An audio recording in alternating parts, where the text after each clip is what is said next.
It's a shot a minute. Roll the intro. This calls for a celebration, Bonnie boy. Right, Fred? When you're due for a beer, Bush does it. You can't say beer better than Bush. I have been growing up around the usage of substances, and oh boy. From watching characters on screen get visually drunk or seeing the abundance of smoking, going back to childhood cartoons, it's amazing to see that I didn't develop any of this earlier. But what about the video game?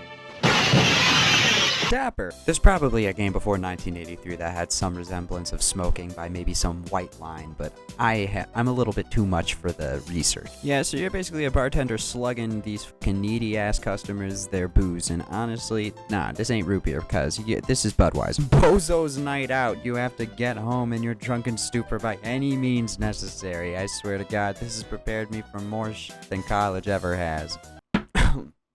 Mario takes mushrooms, Pac-Man takes pills, Dr. Mario. If we go to Japan, we have a lot more iterations of substance abuse. And due to certain cultural norms in Japan, Super Mario Kart and Wario Land 2 have specific things changed about him. Wario gets slammed with beer and then becomes sloshed for a short period of time with the music distorting. It's fucking amazing. And Bowser and Peach have different winning animations in Super Mario Kart, both downing the fuck out of that champagne. We could also find Toadstool's, oh, we got scolded for it too. If you can recall a Nintendo Satellaview made for the Famicom in Japan, then you could probably recall Lily Frankie Theater. This is an online magazine, not game, so it's a little bit off topic, but it does include Mario smoking, ARG type shit, as well as Toad giving Princess Peach head before dying.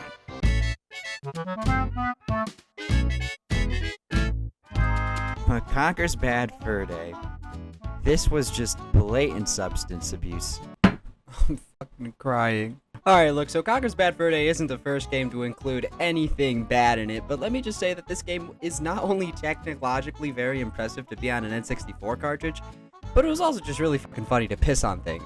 Furthermore than that, I mean, you are kind of asking the question, why does it even matter if this shit is in video games? Like, yeah, censor Playboy Bunny and the wine and Paper Mario 1000 Year Door, that's fine. But I honestly don't understand why some games include drinking for no reason at all. See, Max Payne, he's an alcoholic. He drinks a lot, and we shoot a lot of people. This is something that I can understand and relate to. But Grand Theft Auto 5. Now, in Grand Theft Auto 4, when Nico gets drunk, it's a bit more on the realistic side in terms of I can't really control my fucking, movements. In Grand Theft Auto 5, granted, I mean, the screen goes green and blurry. That's not really that effective compared to the previous game. But what I will say is that the stamina does fall when you smoke. So that is something.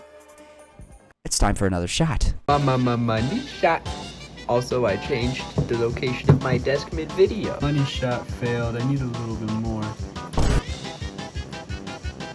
Why did I do this? Cooking Mama's reference to alcohol is why we are all here right now. Intermediate uses of this substance is not really important to me in video games. I mean, when you're really looking at a video game that takes the concept of using something and rolling with it, Fallout is by far the best fucking game to do it. You can be addicted to alcohol, you can be addicted to this, you can be addicted to that. Not to mention that alcohol can also increase your charisma if you're in need of some, and as well affect a bunch of other stats. I personally just think that Fallout's execution of all of its different substances, whether it be medical, drugs, or recreational, just does a great job. Why did I freaking do one at the beginning? Listen, dude, Postal 2, I can't believe I haven't talked about Postal 2 yet. Not only were they inspired by Conker's Bad Fur Day with pissing on people, but look at this. I can shoot a cat.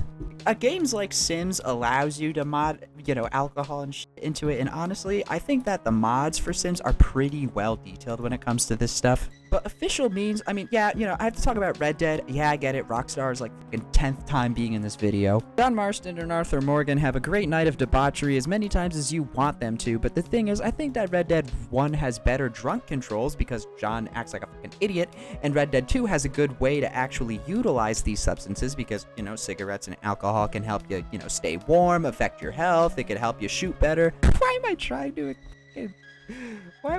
explain my fucking picks? Okay, wait. Narc.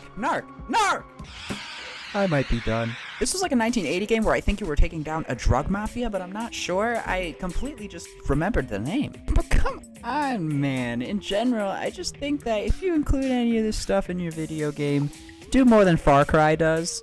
Being high and drunk is not simply a blurry or green screen. And I think that game devs need to know this and go outside and maybe touch some grass. Fuck you, Rockstar. And I will send you all off, and please drive home safely and...